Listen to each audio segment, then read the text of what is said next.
Okay, next we're going to talk about angle of elevation and angle of depression. I've drawn for you a diagram of each of those, which are in the notes as well. Both of these are measured from the horizontal. If you have an angle of elevation, that means you're looking up at something. So your eye might be right here and you're looking straight up at an object up here. That's your line of sight. And that line of sight measured from the horizontal, that's called your angle of elevation. You're looking up at something, so that's why it's angle of elevation. Angle of depression is where your eye is here and you're looking down at something. So this is your line of sight here. Again, your angle of depression, that's measured from the horizontal as well. So both of these have to be measured from your horizontal. So the reason why we have to talk about these is because we're going to do a couple problems next that involve these words. So seeing these words inside the word problem itself, that's going to tell you how you're going to draw those. So now let's take a look at a couple examples illustrating this. Okay, we just looked at the angle of elevation and angle of depression. So now let's do a couple example problems illustrating those. While standing 4,000 feet away from the base of the CN Tower in Toronto, here's our keyword. Angle of elevation was measured to be 24.4 degrees. Find the height of the tower. Okay, now in order to do a problem like this, we have to first draw a triangle. So in this case, I'm going to draw a triangle here, and it looks like that. This is our tower right there. So it says, while standing 4,000 feet away from the base of the CN Tower. That's the first thing I'm going to put in. This is going to be 4,000 feet going across the bottom.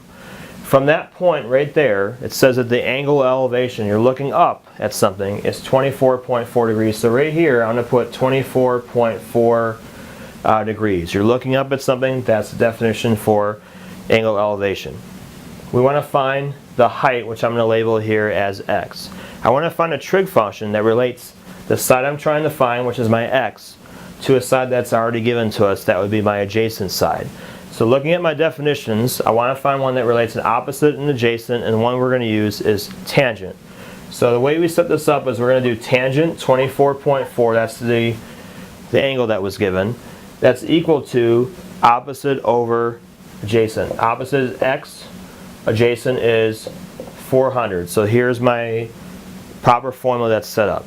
I want to cross multiply and solve for x. So I get x is equal to 4,000 tangent 24.4 degrees, and now I want to put this into my calculator, and when you do, you get 1814.48 feet. This is what you should get on your calculator. So that means that that's how high this one actually is.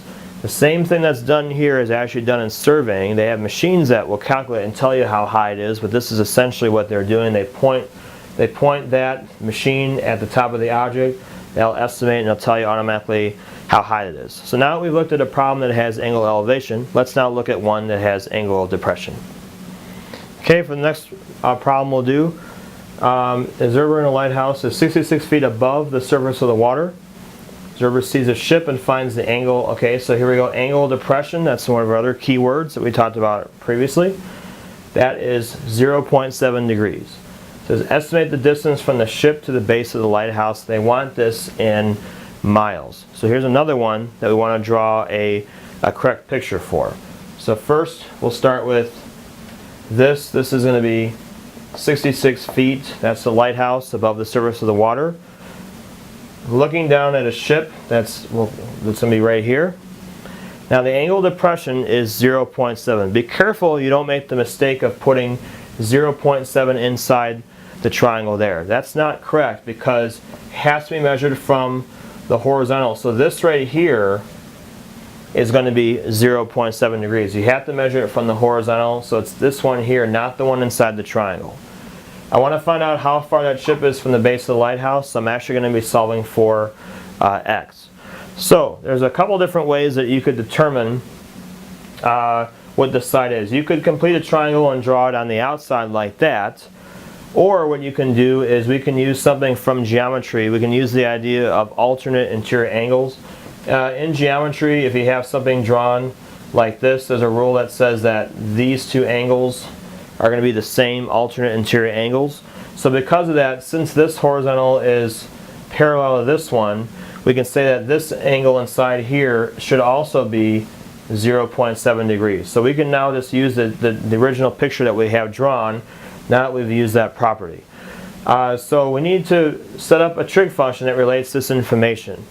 We have a side opposite that's given, and we're trying to solve for x, which is adjacent. So because we have opposite and adjacent again, that means we're going to use tangent to solve this. So we're going to do tangent of 0.7 degrees is equal to opposite, which is 66, over adjacent, which is going to be x. This is our correct setup by using our trig definition for tangent. Now we're going to multiply both sides by x, or cross multiply. X tangent 0.7 degrees is going to be equal to 66. And now we're going to divide both sides by x and by tangent. So we'll get x is equal to 66 over tangent 0.7 degrees. Now if you do that, you're going to get for this one about 5401 feet to be exact, 5401.9 to be exact on that one. So this, we have to convert that over into miles. So we got to take this feet and divide it by 5,280 because that's how many feet are in 1 mile. So if I do that, I have 5401.9 divided by 5,280 feet, and when you divide it, you get about 1.02 miles. So that would be your answer for this one. That's about how far the ship would be away from the base of the lighthouse, so 1.02.